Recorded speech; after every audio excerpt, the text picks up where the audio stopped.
سارة.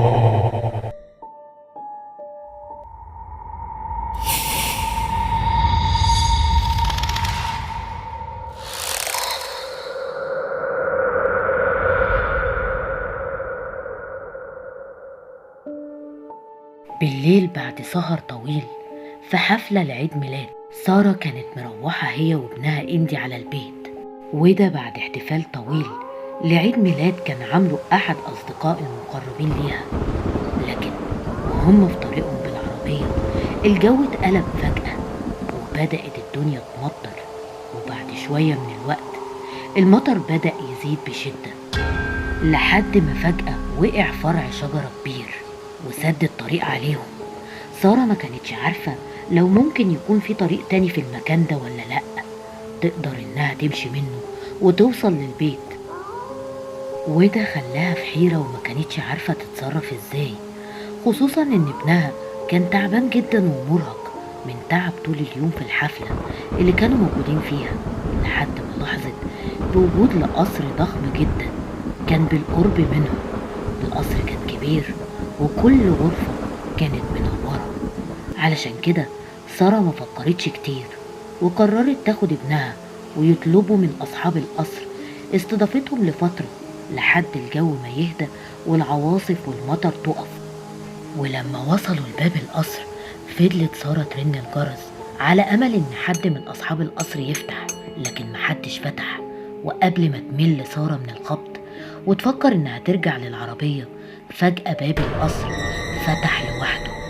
الأم وابنها دخلوا القصر واتفاجئت لما فضلت تنادي لو في حد ممكن يكون موجود، لكن القصر كله كان مليء الصمت والهدوء المخيف. ما كانوش سامعين غير صوت المطر وهو عمال يخبط في جدران الحيط والشبابيك.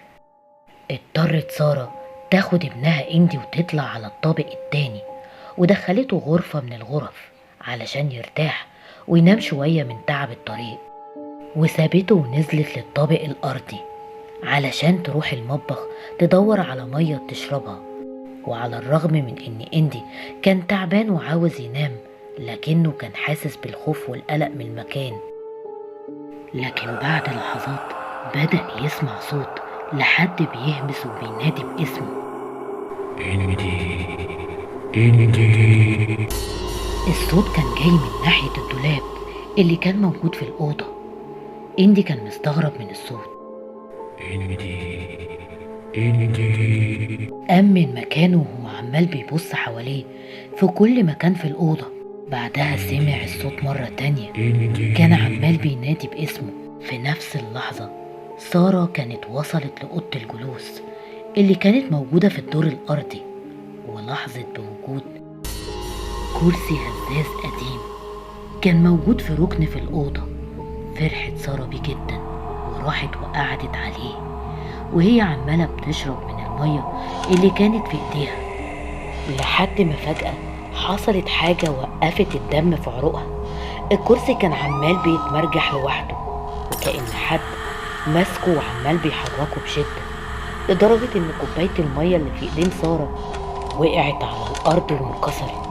حاولت تقوم من على الكرسي لكنها معرفتش، لأن الكرسي اتحرك حركة جامدة وفضل ماشي بيها لحد ما مرة واحدة وقف الكرسي ووقعت سارة على الأرض جنب تمثال كبير كان مصنوع من الحديد.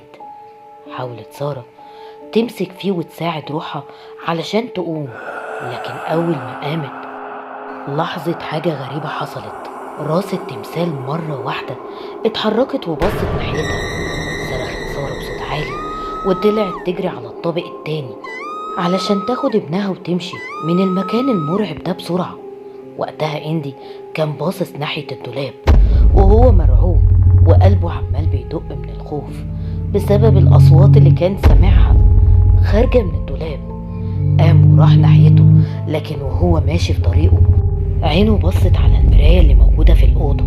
أخد باله من وجود الانعكاس لواحدة ست واقفة وراه، ولما بص وراه وحواليه في كل مكان ملقاش أي حد نهائي.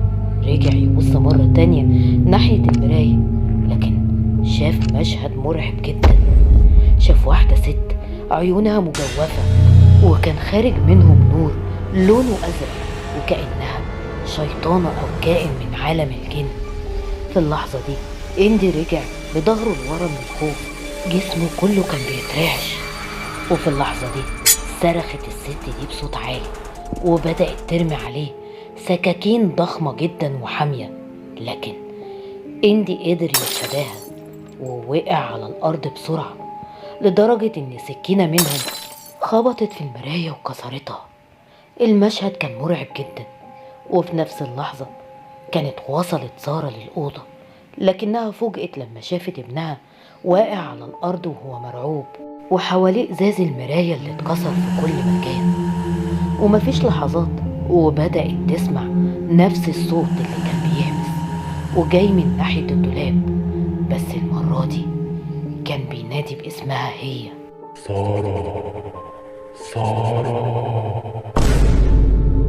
سارة ما كانتش مستوعبة اللي بيحصل معاها، لدرجة إنها كانت بتاخد نفسها بصعوبة وحاسة إنها في كابوس مرعب، وما كانتش تعرف إن ممكن دي تكون آخر ليلة ليها هي وابنها في الدنيا.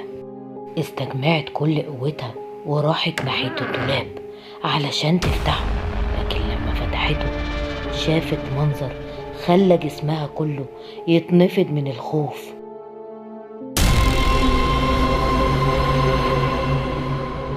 ومفيش عقل ممكن يتحمله، وده لما شافت جسم راجل لابس بدلة سودا ومن غير راس، ماسك في ايده صندوق جواه راس لمخلوق مرعب. في اللحظة دي سارة أدركت إنها لازم تهرب من المكان بسرعة. أخدت ابنها وطلعت تجري في ممر الطابق التاني، وكانت في طريقها للسلم، لكن قبل ما توصل فجأة بدأ البيت كله يتهز وانشق الممر لنصين، وانفصلت سارة عن ابنها. النص الأولاني كان واقف عليه ابنها إندي وهو في حالة من الذهول، والنص التاني كانت وقع عليه أمه. وبمجرد ما وقف إندي على رجليه شاف أمه وهي بتترفع لفوق، والممر انقلب بيها مرة واحدة ووقعت سارة تحت الأنقاض. وآخر حاجة سمعها واختفى كان صوت صراخ أمه. إندي كان مذهول من هول المشهد ومش قادر يستوعب إن خلاص أمه ماتت، لكنه حاول يستجمع شجاعته وراح ناحية السلم وبدأ ينزل من عليه. لكن فجأة السلم اترفع في الهواء ورجعوا مكان الممر مرة تانية وحدفوا على الأرض. وفي اللحظة دي ظهر ليه نفس جسم الراجل اللي كان من غير راس، كان واقف وراه، لكن المرة دي خرج من الصندوق اللي في ايده نور قوي، والراس اللي كانت في الصندوق بقت راكبة على جسمه. إندي كان عمال بيصرخ من الخوف، وبدأت كل الأرواح المحبوسة داخل القصر تخرج وتلتف حوالين إندي، لدرجة إنهم حصروه من كل اتجاه. أنوار القصر كلها كانت بتنور وتطفي. في النهاية ما قدرش إندي إنه ينقذ نفسه من كل الأشباح اللي موجودة داخل القصر، واللي كانوا السبب في نهايته وموته هو وأمه. وفضلت روح سارة وإندي متعلقة داخل القصر لحد النهاردة، زي آلاف الأشباح اللي دخلت القصر قبلهم واتحبسوا جوه لحد ما ماتوا. لكن يفضل هنا أسئلة كتير. يا ترى مين هي شبح الست اللي ظهرت في المراية، وإيه حكايتها، ومين الراجل اللي من غير راس؟ لكن ما كانش فيه أي إجابة غير إن القصر الملعون ده كان سبب في نهاية وموت كل اللي يدخله. لو وصلت لحد هنا تبقى بطل من أبطال قناة رعب مع موها. ما تنساش تعمل لايك للقصة واشتراك في القناة، شجعونا نكمل في تنزيل القصص اللي بتحبوها. ودلوقتي يلا ندخل على القصة التانية. قصر قديم ومهجور من مئات السنين. القصة اللي بحكي عنها عن صاحبة القصر واللي كانت ساحرة وبتقتل الخدامين اللي كانوا بيشتغلوا في القصر، وده عن طريق إنها تقطع راسهم. أي حد كان بيفكر يروح القصر ده علشان يشتغل كان بيختفي من وقتها بعد شهر واحد. لما السكان اللي كانوا عايشين بالقرب من القصر قدروا يتأكدوا من حقيقة القصة دي، ولعوا نار في القصر وحرقوه كله. مصطفى قرر إنه يروح هناك علشان ياخد بعض اللقطات للصور من جوه القصر، ووصل فعلا هناك بالليل. ولما دخل القصر من جوه الدنيا كانت ضلمة جدا، والقصر كان متدمر نهائي. مصطفى شغل الكاميرا بتاعته وبدأ يتجول في كل مكان في القصر، لحد ما فجأة حس بحاجة خبطت في راسه. بص يمين وشمال لكن ما لقاش أي حاجة حواليه. فضل مكمل في التصوير لكن ما كانش لحق يمشي كام خطوة. المرة دي حس بحاجة خبطت في ايده ووقعت الكاميرا على الأرض. فتح كشاف الموبايل، وقتها لاحظ وجود لخفافيش معششة في المكان، والحيطان كلها متغطية بخيوط العنكبوت، وصور قديمة كانت متعلقة على الجدران واللي كان من ضمنها صورة الساحرة.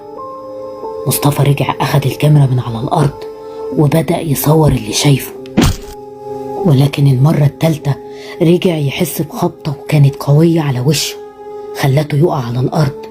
وهنا أخد باله من الفيديو اللي في الكاميرا، كان شايف رؤوس مقطوعة كانت عمالة تتحرك قدام الكاميرا وعمالين يهمسوا الجملة هو مش قادر إنه يسمعها كويس.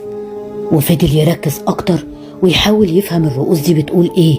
لقاهم بيكرروا جملة واحدة بس وهي اهرب من هنا. وبدأ يظهر على الأرض جثث لناس ميتة وراسهم مقطوعة. مصطفى كان مصمم يخلص اللي هو جه لحد هنا علشانه. فضل يكمل تصوير، لكن الغريب إنه في الحقيقة ما كانش شايف أي حاجة من اللي شايفها في الفيديو اللي كان مصوره، لكن جوه الكاميرا كان شايف رؤوس عمالة بتجري وهي بتحاول تحذره وبتقوله اهرب، لحد ما ظهرت الساحرة في نص الفيديو. شكلها كان مخيف وبتبتسم ابتسامة مرعبة. وهنا مصطفى حس بالرعب، طلع يجري علشان يهرب بره القصر، لحد ما فجأة الساحرة ظهرت من وراه وكتفته. كان بيحاول يجري لكن ما كانش عارف، هي شلت حركته تماما. لكن لآخر لحظة عرف يتصرف وقدر يتخلص منها. ركب عربيته وجري بيها بسرعة كبيرة بعيد عن القصر، لكن وهو سايق بص في المراية وقتها شاف الساحرة وهي قاعدة على الكرسي اللي وراه. وقتها مصطفى فقد السيطرة على العربية لحد ما جت مقطورة كبيرة وخبطته.